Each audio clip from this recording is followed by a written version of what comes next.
Vamos a todos los estudiantes de Derecho Administrativo 1. Hoy tenemos un invitado especial de alto nivel. A ustedes ya se les hizo la invitación, se mandó un resumen de su extensa hoja de vida, por lo que vamos a entrar directamente a la plática para sacarle el provecho al 100%. Va a tener una duración de 40 a 45 minutos. Y al terminar su intervención, me quedaré yo con ustedes para aclarar cualquier duda. Entonces, bienvenido a la gloriosa y tricentenaria Universidad de San Carlos de Guatemala y a la gloriosa Facultad de Ciencias Jurídicas y Sociales, mi querido amigo, señor ministro de Finanzas del Estado de Guatemala. Si fuera tan amable usted de presentarse y saludar. Gracias, licenciado Oriana, pues es un gusto poder estar participando ahí con usted en su clase y agradecerle por la invitación, también a los estudiantes, pues un gusto saludarlos por esta vía.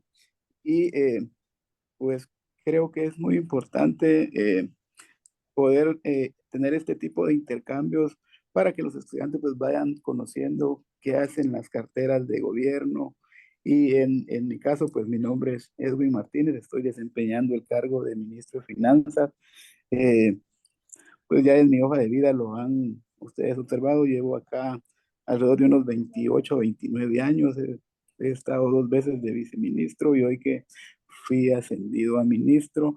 Y aquí estoy pues trabajando siempre en beneficio y con la intención de que nuestro país salga adelante. Bueno, vamos a hacerlo, mi querido ministro y amigo, como que si fuera un privadito. Así. Entonces, la Bueno, primera pregunta que le tengo para usted y que va a enriquecer mucho el conocimiento de los alumnos, ¿sería usted tan amable de explicarnos qué es un ministro de Estado?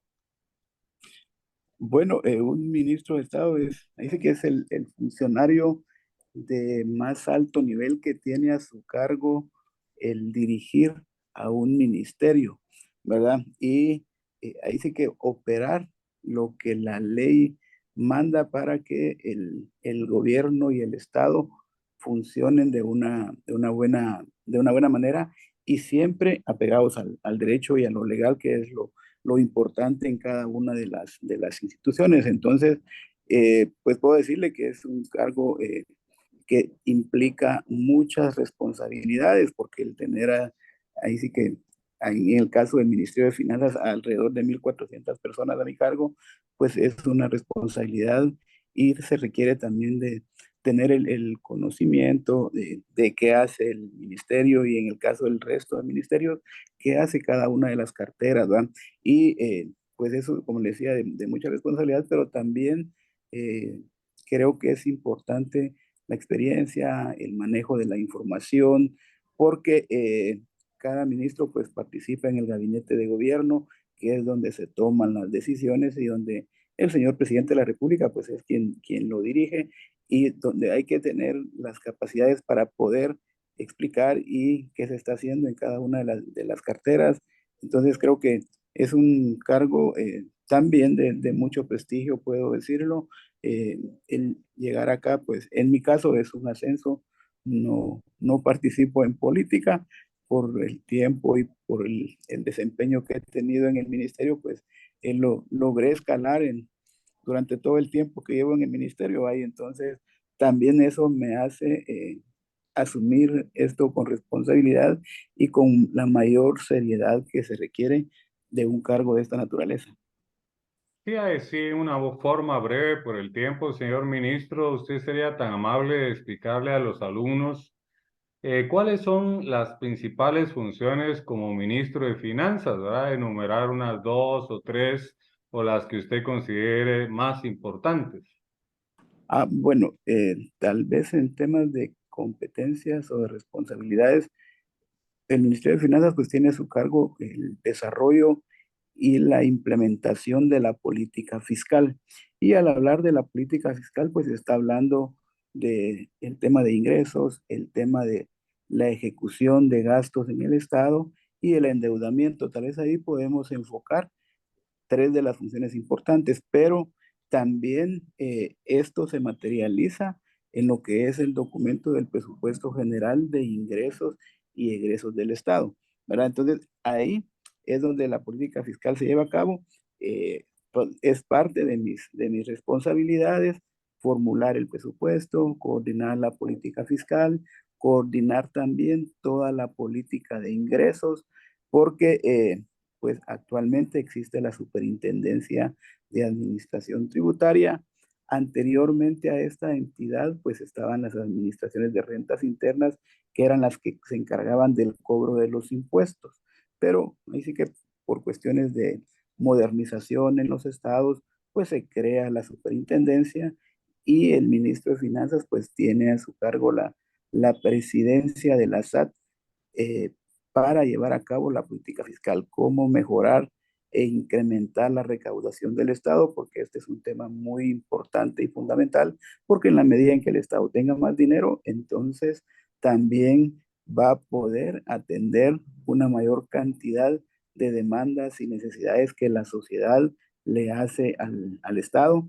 Y por supuesto, pues esta es una coordinación, tener también la capacidad de no endeudar tanto al país, porque en temas de endeudamiento, pues puedo decirles de que siempre se ve como algo malo, algo que está dañando a un Estado, pero en realidad no es eso. Una vez los recursos que se adquieren mediante el mecanismo de deuda se utilicen de una buena manera, de forma transparente, correcta y que vayan a los fines para los cuales se creó o se negoció el préstamo. Entonces, esto contribuye al desarrollo del país. Entonces, la política fiscal básicamente es esa, pero también otra de las funciones es, ahí sí que participar en el gabinete general de gobierno, participar también en el gabinete económico.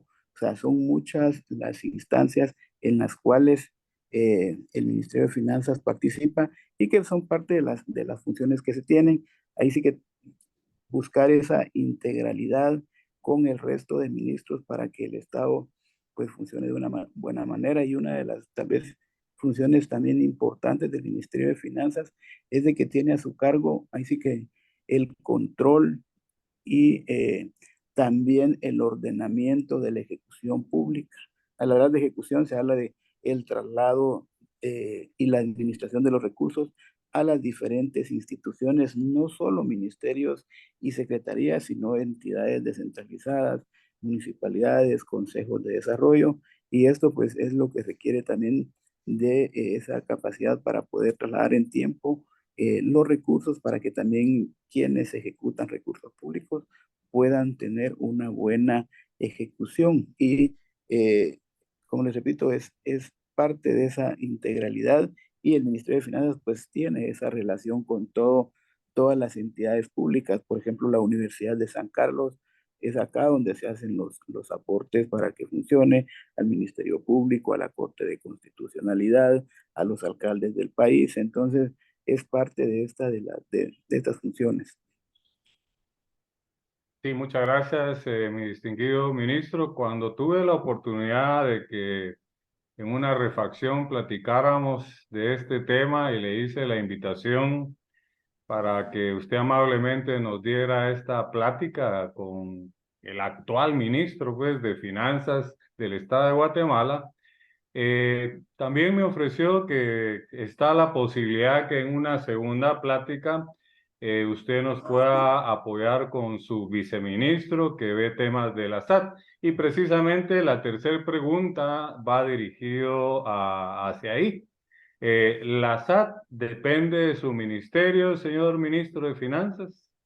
Bueno, la SAT es una entidad descentralizada, no depende directamente de finanzas, por la estructura que tiene y como su función principal es la recaudación de los impuestos.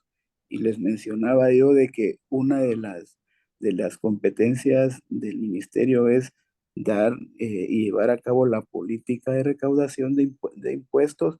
Entonces, lo que sí pasa es de que el ministro de Finanzas preside el directorio de la SAT, y el directorio de la SAT son eh, tres funcionarios, dos directores que son nombrados por el presidente de la República y la ley manda de que el ministro de Finanzas lo preside. Entonces, pues al final es el ministro de Finanzas quien le tiene la competencia de dirigir la política de ingresos del Estado.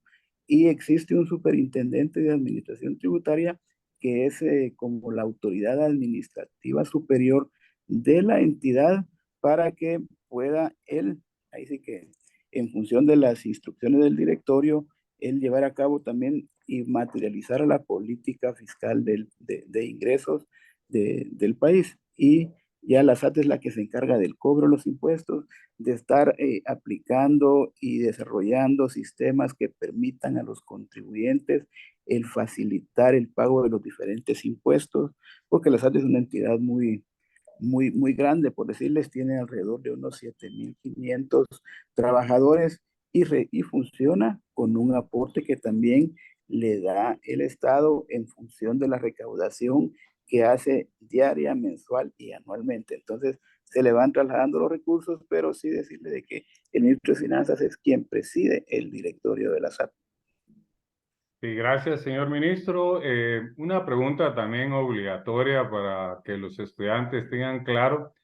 ¿Qué son los viceministros? Y en el caso suyo, en su ministerio, ¿cuántos viceministros de Estado tiene?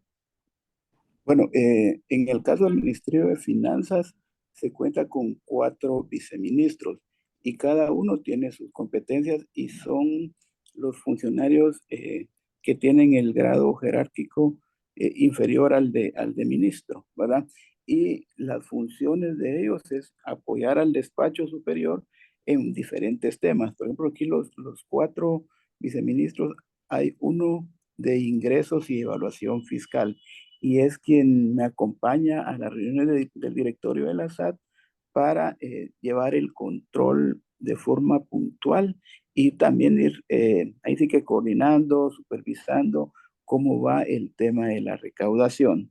Hay otro viceministro de Administración Financiera que es quien ve todo el tema de gasto, todo el tema del traslado de recursos a las diferentes instituciones que conforman el sector público, no solo el gobierno central, sino el sector público, es todo. Ya les mencionaba yo, pues hay algunas instituciones, pero por ejemplo hoy que estamos en periodo de elecciones, es finanzas a través de este viceministerio que se le va trasladando el dinero de forma cuatrimestral y trimestral y este viceministerio administrativo es el que tiene a su cargo la dirección técnica del presupuesto, la tesorería nacional, la contabilidad del Estado y la dirección de crédito público. 4 directores, rectores en el tema de administración financiera.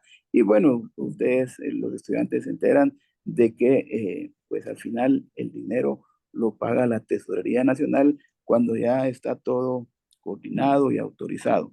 Y hay otro viceministro de transparencia que pues ahí la función principal es estar trasladando la información, tener los mecanismos de control de que los recursos públicos se están utilizando de una buena manera y trasladándose y trabajando en estar diseñando reportería que permita que la ciudadanía se entere de cómo gasta cada una de las instituciones, qué programas y qué proyectos están en ejecución.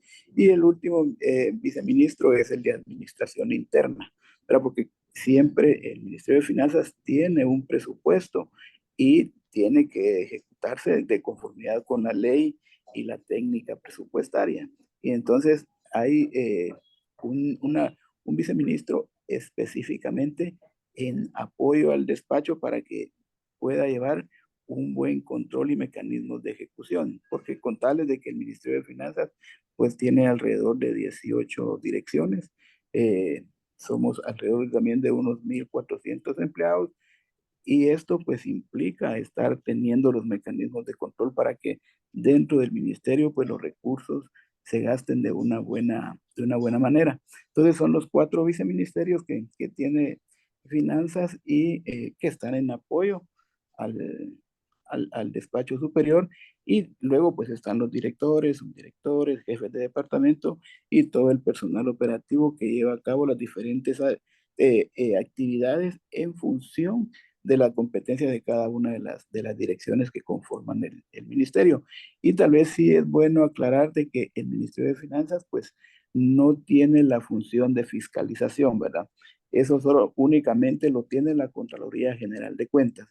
Más el Ministerio de Finanzas, decírselo de forma así muy puntual, se encarga de programar, presupuestar y hacer el traslado de recursos a las diferentes instituciones que conforman el sector público.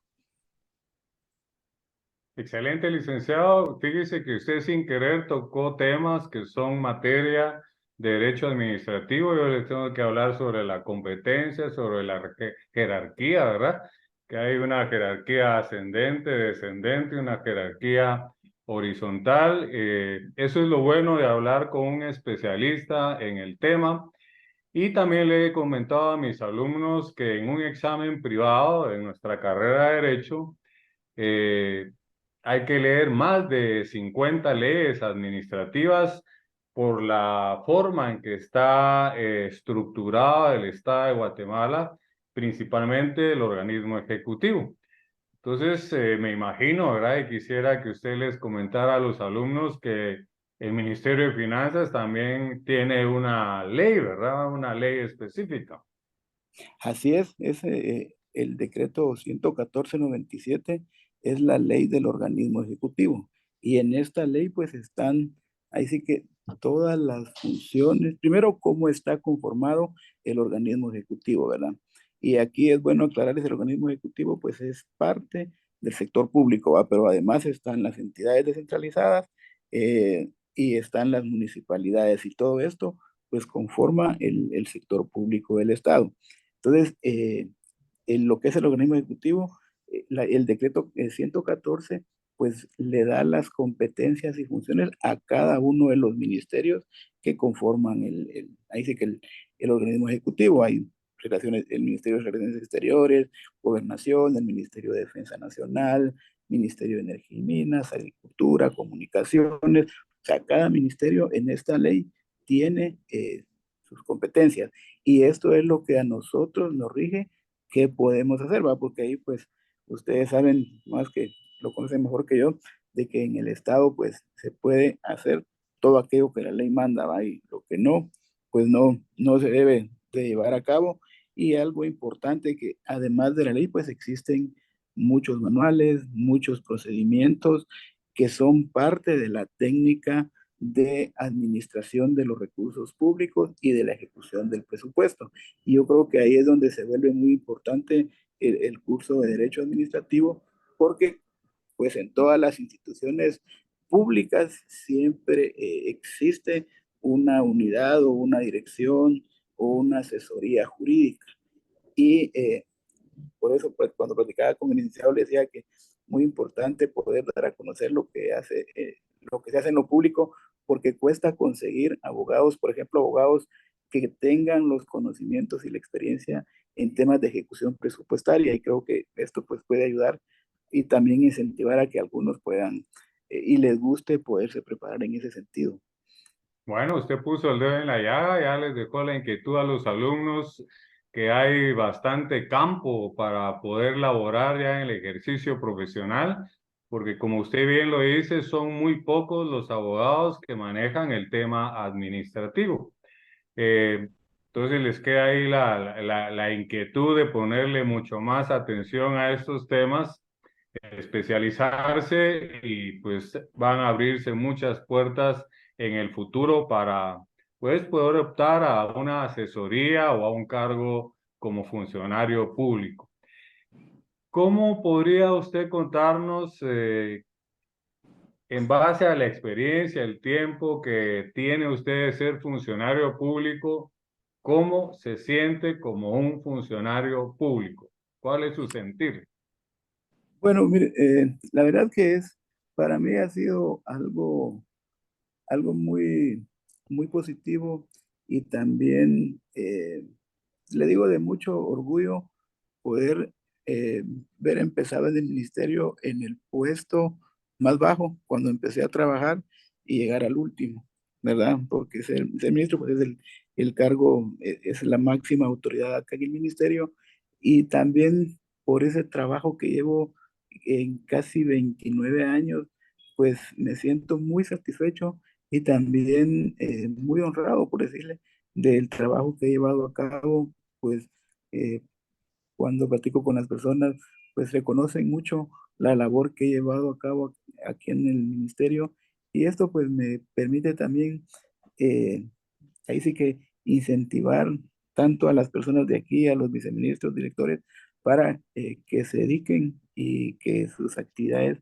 las hagan con mucho interés, que sí se puede hacer una carrera administrativa en el sector público y pues lamentablemente a veces pues quienes somos empleados públicos nos ven mal y nos tildan mal, pero y también de que no se trabaja, pero por ejemplo acá en el ministerio ustedes van a ver las luces encendidas 8 o 9 de la noche todos los días de gente que está trabajando y dedicándose a las actividades que tiene que hacer, porque en temas financieros, pues como además de la técnica, existe lo legal y hay tiempos para poder llevar a cabo las diferentes acciones y entonces eso es lo que hace de que el trabajo financiero sí es bastante complicado y requiere de tiempo. Y lo que sucede en el Ministerio de Finanzas lo van a ver también en todas las instituciones públicas de las partes financieras trabajando sábados, domingos, para poder cumplir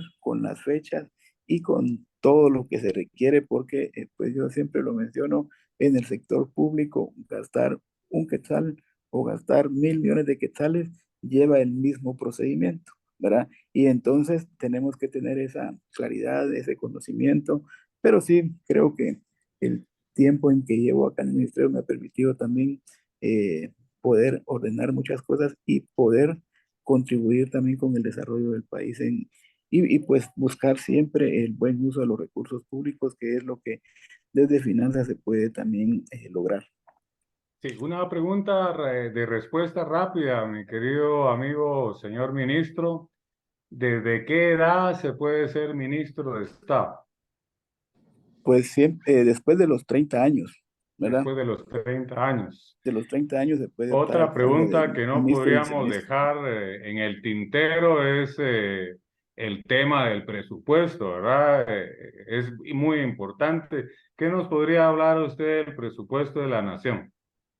Bueno, como ustedes saben, el proyecto de presupuesto lo trabaja el organismo ejecutivo y se convierte en ley cuando es aprobado por el Congreso de la República. Y para un país, pues la ley anual de presupuesto general de ingresos y egresos del Estado es quizá de las leyes más importantes y relevantes porque es ahí donde se palpa, donde se escribe, donde está considerado y contenido todo aquello que el Estado va a llevar a cabo para lograr el desarrollo del país, ¿verdad? Y por eso, pues cuando yo les mencionaba la ley de presupuesto, pues conlleva ingresos, gastos y financiamiento, que es lo que la Constitución indica, ¿verdad? Que un presupuesto tiene que tener esos tres componentes y es parte de las responsabilidades del ministerio elaborar este documento anualmente, ahí para que ustedes tengan conocimiento. Esto es un proceso que se inicia en el mes de enero, pues en el mes de enero ya entra en ejecución el presupuesto que fue aprobado en año anterior, pero también el Ministerio de Finanzas inicia el proceso de formulación del proyecto de presupuesto del siguiente año. Por ejemplo, en el 2023, en enero, pues empezó la ejecución del presupuesto 2023, pero a la vez empezamos a trabajar el proyecto de presupuesto 2024. La responsabilidad del Ministerio de Finanzas es entregarlo a más tardar el 2 de septiembre al Congreso de la República y el Congreso tiene hasta el 30 de noviembre para aprobar o improbar el proyecto de presupuesto. Entonces, sí es muy importante de que para el gobierno exista un presupuesto aprobado, porque si no, pues se pierde tiempo en estar haciendo readecuaciones o reacomodos, porque el trabajar un proyecto de presupuesto como por las fechas que les di, pues lleva alrededor de 9 meses en el Ejecutivo y luego otros meses para que sea aprobado. Y entonces ahí está a detalle todo programa, todo proyecto que el gobierno va a llevar a cabo. Sí, sí, vamos a hacer una pequeña pausa solo para preguntarle, José, cuántos minutos nos quedan para ver qué cantidad de preguntas podemos hacer todavía. 15 minutos, ¿Perdón? un aproximado de 15 minutos. Nos quedan 15 minutos. Entonces, abusando de la confianza, mi querido amigo, señor ministro, pues un par de preguntitas más, ¿verdad? Fíjese que a través de la experiencia de dar el curso de Derecho Administrativo, yo doy Administrativo uno y 2 y hay un procesal administrativo que no lo doy yo. Yo doy la parte sustantiva, pero la mayoría, no solo los alumnos, sino también profesionales y particulares, confunden impuestos con arbitrios. ¿Usted nos podría crear la Ujú. diferencia? Bueno, pues los impuestos, ahí sí que como el término lo dice, es algo impuesto, ¿verdad? Y todo impuesto, su base es una ley. Y los impuestos, pues es una obligación de todos los ciudadanos pagarlos por las diferentes actividades que hacemos. Por ejemplo, nosotros que somos asalariados, pues pagamos el impuesto sobre la renta, pagamos el IVA cuando hacemos consumos. Los arbitrios son más contribuciones y los arbitrios pues se dan más en las municipalidades, ¿verdad? Porque son, ahí sí que son como mecanismos de apoyo que piden los gobiernos locales a su población para poder disponer de una mayor cantidad de recursos. Entonces, en el tema de impuestos, pues yo les puedo mencionar el impuesto sobre la renta, el IVA a las importaciones, el IVA a las exportaciones, el impuesto de circulación de vehículos, el impuesto a los combustibles, está el impuesto de solidaridad, está el impuesto a las regalías, parece que por la explotación minera y así, y todos estos son impuestos, y cada impuesto pues tiene su ley. Y también cada impuesto, cuando el Congreso de la República lo crea, pues le da un destino en el gasto y le dicen en qué lo puede gastar. Y nosotros como Ministerio de Finanzas, pues tenemos que tener ese cuidado y ese, como ese mecanismo de control para asignarlos únicamente a donde dicen las leyes. Y los arbitrios, pues por ejemplo, el boleto de ornato es un arbitrio, ¿verdad? Porque es una contribución temporal a una municipalidad y que pues no necesariamente tiene que ser aprobado por una ley. Entonces, el impuesto es algo, una obligación que tenemos todos de pagar por las diferentes actividades económicas que llevamos a cabo. Una empresa pues tiene que pagar los impuestos, se constituyen algunas en agentes retenedores. Por ejemplo, en los restaurantes uno va y consume alimentos, en la factura le ponen un total, pero de ese total hay un IVA que tiene que ser trasladado al, al, a la Superintendencia de Administración Tributaria y así los supermercados también son agentes retenedores.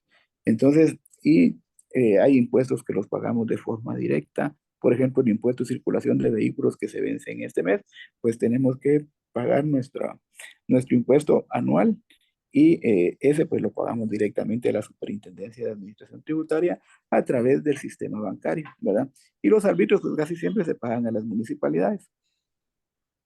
Sí, entonces, para cuestiones didácticas, ¿verdad? Y entender lo que Ujú. usted nos ha explicado, el Estado de Guatemala es el único que por la ley, ¿verdad? Puede, digamos, cobrar impuestos para ponerle un nombre coloquial y lo hace a través del Ministerio de Finanzas y la SAT. Y las municipalidades no pueden cobrar impuestos, sino que lo que cobran son arbitrios. Y me imagino que es autorizado a través del Consejo Municipal. Eh, Así es, Me imagino como el alumbrado de la luz pública, ¿verdad? Que lo hacen a través de un arbitrio que ahora lo suman al recibo del cobro de la luz que hace la empresa eléctrica, ¿verdad? Entonces, impuestos el Estado con finanzas y la SAT, y arbitrios y contribuciones solo las municipalidades. Así sería, ¿verdad? así es. Por ejemplo, los impuestos, como le mencionaba, hay directos e indirectos, ¿va? Entonces, los directos los pagamos, todo impuesto se paga a la Superintendencia de Administración Tributaria, a la SAT. ¿verdad? A través del sistema bancario. Y eso es lo que también ha ayudado a que se facilite el pago de los impuestos. Pero, por ejemplo, en las municipalidades, el servicio de agua, el servicio de basura, el alcantarillado, entonces estos se pagan el boleto de ornato, o si se va a requerir un servicio adicional a la municipalidad, se pagan directamente a la municipalidad. Entonces, tal vez aquí lo que ayuda a diferenciar es de que el impuesto siempre va a tener de sustento una ley, ¿verdad? Mientras que Claro. el arbitrio o una contribución que se le pida al pueblo, pues va a ser el Consejo Municipal el que lo decide y lo aprueban con una resolución de ellos. Esto indistintamente del 10% constitucional que tienen asignadas las municipalidades en el presupuesto nacional de la nación, ¿verdad? Sí, las municipalidades por ley se les traslada, además del aporte constitucional, se les traslada también un porcentaje del impuesto al valor agregado, al IVA. Les corresponde un 1.5%. Y también por el tema de combustibles, también se calcula del porcentaje que les toca de lo que en total recauda la SAT y ya se les entrega mensualmente a las municipalidades. Entonces, las municipalidades, pues esa es la mayor fuente de financiamiento para que puedan llevar a cabo sus programas y proyectos. Pero adicionalmente muchos alcaldes hacen el esfuerzo de poder contar con recursos adicionales y ahí es donde entran los arbitrios, ¿verdad? O como ya les mencionaba, el boleto de ornato que lo pagamos es un apoyo a una municipalidad que lo pagamos una vez al año en función de nuestro ingreso. Ahí se paga, dependiendo de eso, pues ya hay un monto establecido y ahí se paga el boleto de ornato. Bueno, ya para finalizar y cumpliendo con el horario y no abusar también de su tiempo, y sabemos que usted está en labores y hizo este espacio exclusivamente como un aporte a los estudiantes sancarlistas y de la gloriosa Facultad de Ciencias Jurídicas y Sociales. Algo que usted les quisiera decir a los alumnos, estudiantes, ahorita son de sexto semestre, administrativo uno, algo que usted considere oportuno para que pues les pueda servir a ellos en el futuro ya cuando sean profesionales. Bueno, yo tal vez lo que les mencionaba, ¿va? De que si hay estudiantes de derecho que les interese la cosa pública, pues pueden también capacitarse, ya sea en direcciones del Ministerio de Finanzas o el INAP también da cursos, porque sería muy importante poder contar, por decirles, con un banco de abogados que les interese ahí sí que el trabajo público y entonces eso requiere también de esa formación y como ustedes, pues me imagino ustedes como profesor en Derecho Administrativo, pues les da los listados de leyes que tienen que ver con todo lo administrativo del Estado.